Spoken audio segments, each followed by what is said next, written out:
BA part second Sanskrit प्रथम प्रश्न पत्र विशाख दत्त रचित मुद्रा राक्षस। डॉक्टर मनीषा गोदारा, आचार्य संस्कृत, राजकीय बांगड़ महाविद्यालय, दिल्ली।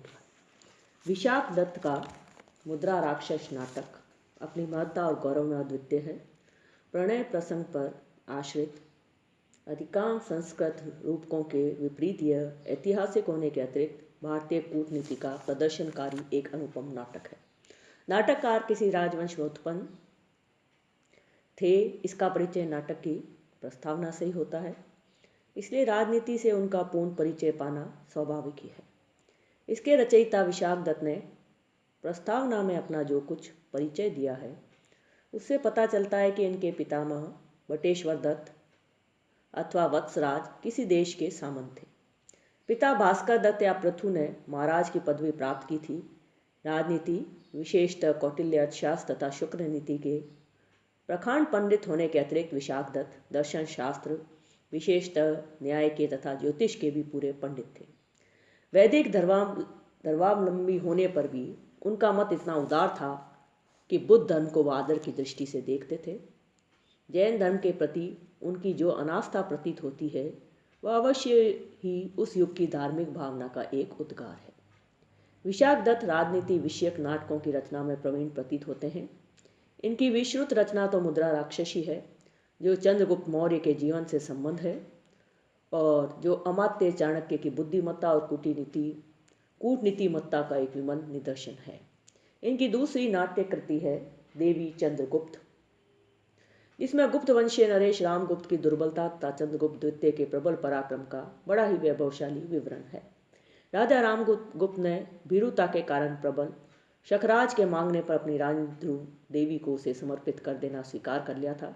बाद में रामगुप्त का भाई चंद्रगुप्त ध्रुव देवी के छद्मवेश में शकराज के शिविर में गया और उसमें इसी छद्म से उस अत्याचारी शकराज का वध कर दिया। यह ऐतिहासिक घटना पर्याप्त रूपेण प्रख्यात है, क्योंकि इसका उल्लेख बाण ने हर्षचरित पंचम परिच्छेद में तथा राजशेखर ने काव्य मीमांसा में किया है। देवी चंद्रगुप्त का उल्लेख नाट्य दर्पण में 7 बार किया गया है, जिससे उसकी कथा वस्तु की मुख्य घटनाओं की सूचना मिलती है। विशाख दत्त की तीसरी नाट्य रचना है अभिसारिका वंचितक। इसका उल्लेख अभिनव भारती में तथा श्रृंगार प्रकाश में किया गया है। यह नाटक वत्सराज उदयन के जीवन चरित्र को लेकर लिखा गया है। इसका परिचय पूर्वोक्त ग्रंथों में उपलब्ध उद्धरणों से मिलता है। तीनों ही नाटक ऐतिहासिक घटनाओं के आधार पर आश्रित प्रतीत होते हैं, जिससे विशाख दत्त का ऐतिहासिक रचना के विषय में विशेष वैदग्ध्य प्रकट होता है। मुद्रा राक्षस के रचना काल के निर्णय के लिए विद्वानों ने विशेष खोज की है। भरत वाक्य में एक राजा का नाम आता है, जिसे भिन्न भिन्न हस्तलिखित प्रतियों में दंती वर्मा, चंद्रगुप्त तथा अवंती वर्मा बतलाया गया है।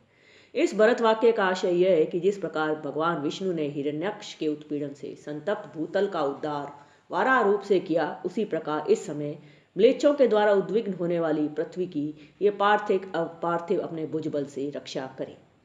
म्लेच्छे उद्दिज्य माना भुज युगम अधुना संश्रिता राजमूर्ते स श्रीमद्बंधु भृत्ते चिरम अवतु महिम पार्थिव चंद्रगुप्त।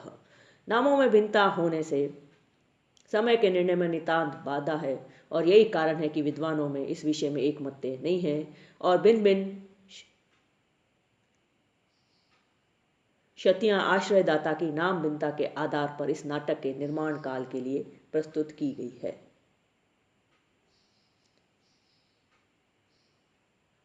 विशाख दत्त के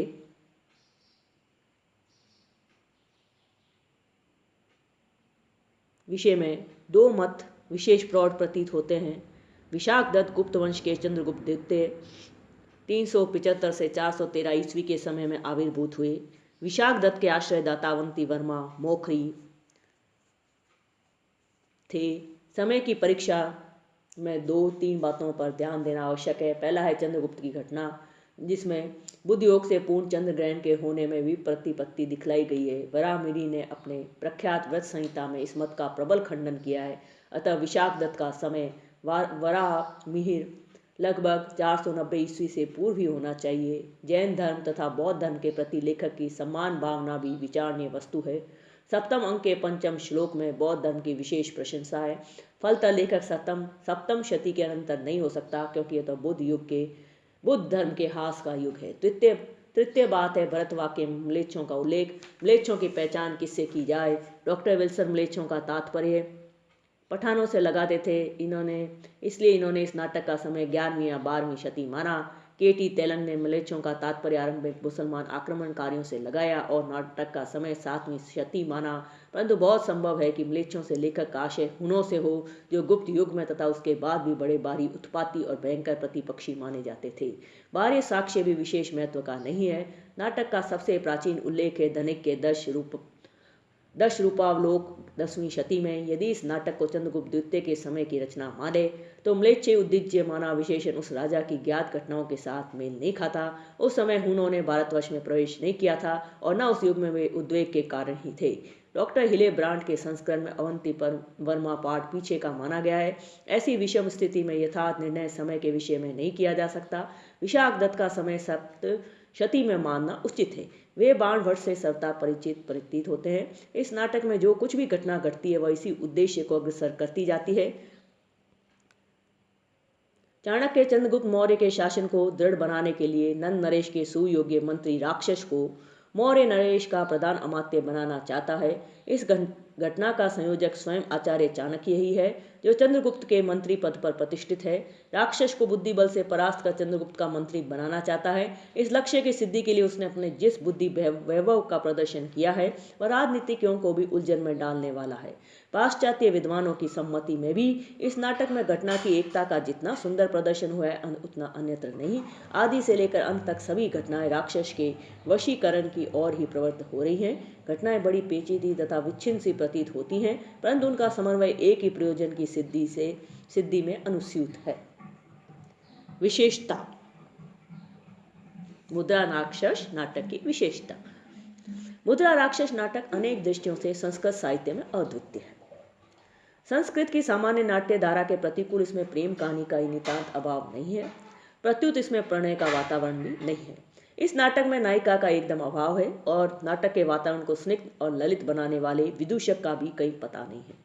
सत्य तो यह है कि नाटक आदि से लेकर अंत तक ओजस्विता, पौरुष और ऊर्ज के ऊपर एकांततः आश्रित है, इसलिए इसका नाटकीय वातावरण पूर्ण रूपेण तेजस्विता से ओतप्रोत है। अन्य वीर रसाश्रयी नाटकों से भी इसका पार्थक्य नितांत स्पष्ट है। इस नाटक में 7 अंक हैं। इस नाटक को जीवन प्रदान करने वाला पात्र वस्तुतः चाणक्य है। उसने नंद वंश का नाश कर अपने पूर्ण भक्त शिष्य चंद्रगुप्त मौर्य को राज सिंहासन पर बैठा तो दिया अवश्य, परंतु नंदराज के भक्तिनिष्ठ अमात्य राक्षस को अपने पक्ष में लाकर उसे चंद्रगुप्त का मंत्री भी बना देना चाहता है। इस बुद्धि कौशल का संघर्ष ही नाटक का मेरुदंड है। प्रथम अंक में चाणक्य को अपने गुप्तचरों से पता चलता है कि कुसुमपुर में 3 व्यक्ति राक्षस के प्रिय पात्र हैं। शपनक जीव सिद्धि, जो वस्तुतः चाणक्य का ही गुप्तचर है, कायस्थ शकट दास और मणिकार श्रेष्ठी चंदन दास, जिसके घर पर राक्षस अपने कुटुंब को रखकर नगर से बाहर चला गया है। उसे राक्षस की अपनी एक मुद्रा मोहर भी मिल जाती है, जिससे वह शकट दास से एक कूट लेख लिखवा कर मुद्रित कर देता है। यही मुद्रा या मुद्रांकित लेख राक्षस के पराजय का प्रधान कारण बनती है और मुद्रा राक्षस नाम का भी रहस्य इसी घटना में छिपा हुआ है। द्वितीय अंग राक्षस की कूटनीति को आरंभिक पराजय का प्रथम निदर्शन है।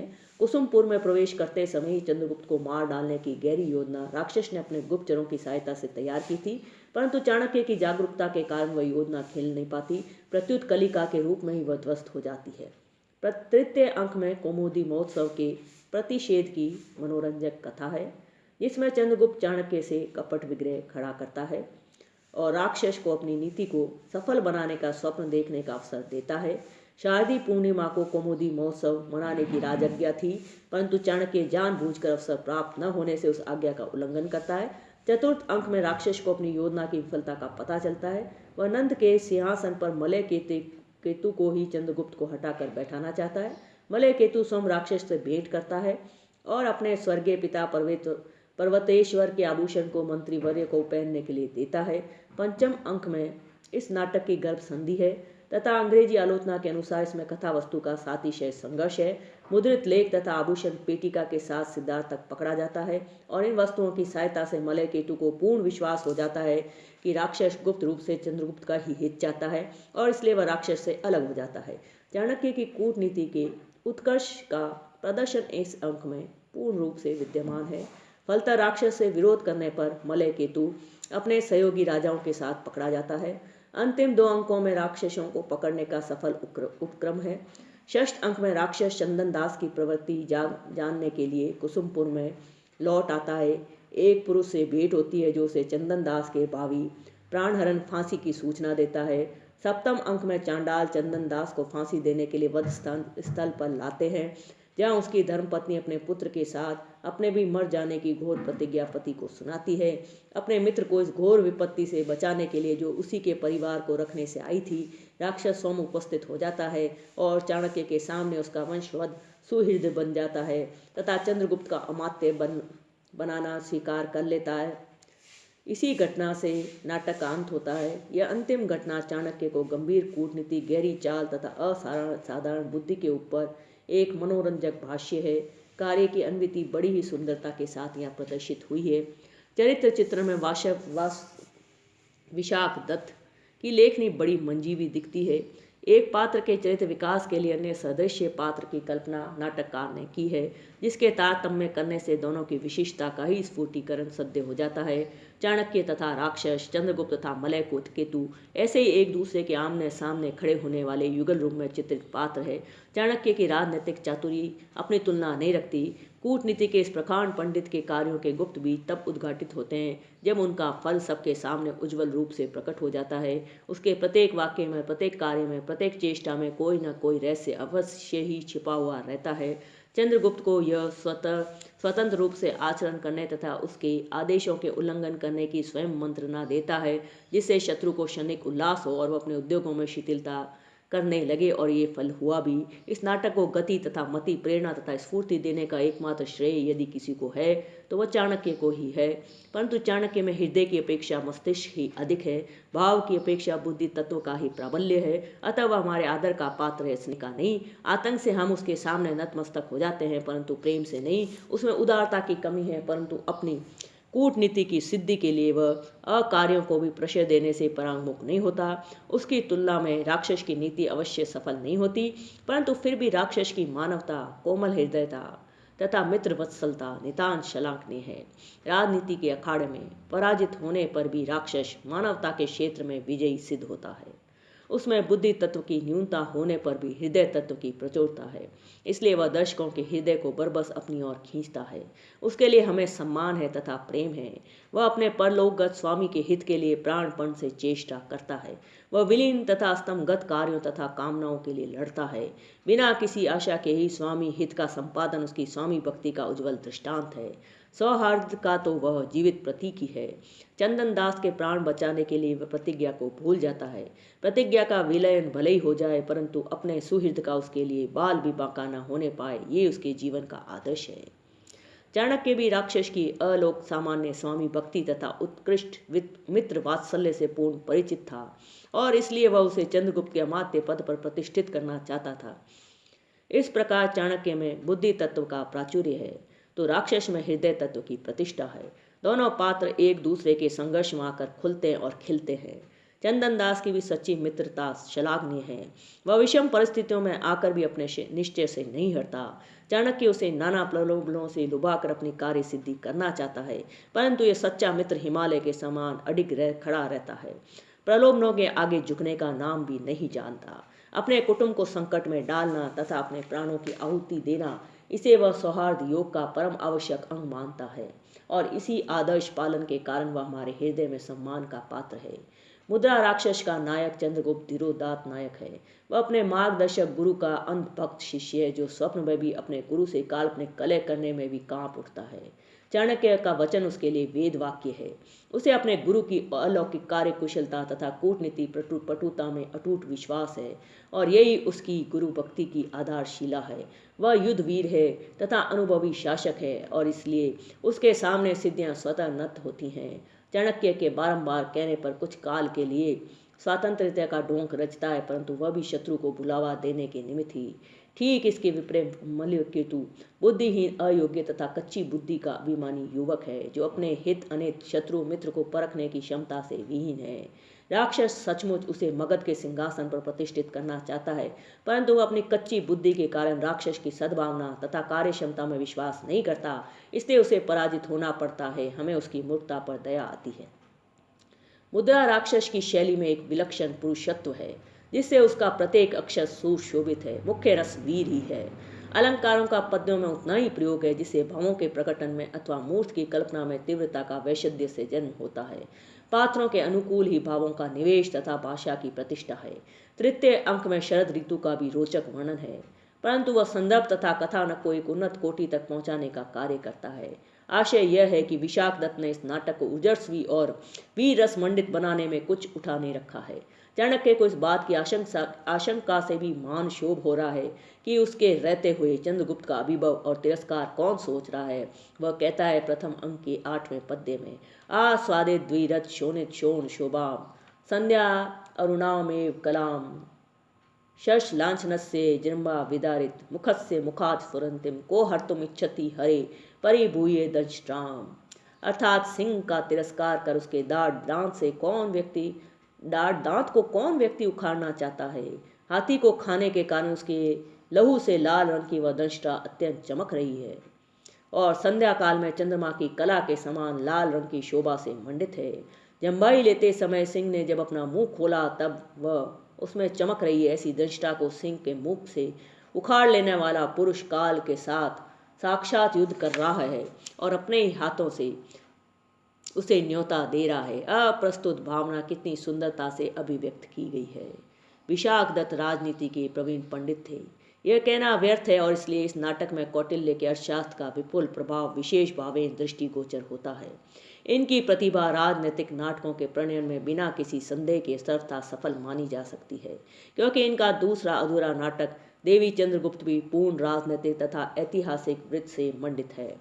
इस प्रकार हम भाषा तथा भाव, शैली तथा कवित्व, वस्तु तथा पात्र चित्रण के समीक्षण के बल पर कह सकते हैं कि विशाख दत्त का यह नाटक वास्तव में एक महनीय सफल कृति है, जिसमें कालिदास के समान कोमल भावों की तरलता नहीं है, न भवभूति के समान हृदय को रुलाने वाली करुणा का प्रसार है, न भट्टनारायण के समान योद्धाओं को समर आंगन में प्राण देने के लिए न्योता देने वाले नगाड़े की गड़गड़ाहट है, परंतु जिसमें दो विशाल राजनीतिज्ञों के बुद्धि वैभव की नाना खेलों का विपुल आगार है और मानवता की भव्य मूर्ति को उपस्थित करने वाली नाट्य कला का सुंदर ओजस्वी रूप है। निसंदेह मुद्रा राक्षस संस्कृत का सफल नाटक होने के अतिरिक्त विश्व साहित्य में अपना उचित स्थान बनाए रखने की योग्यता रखता है।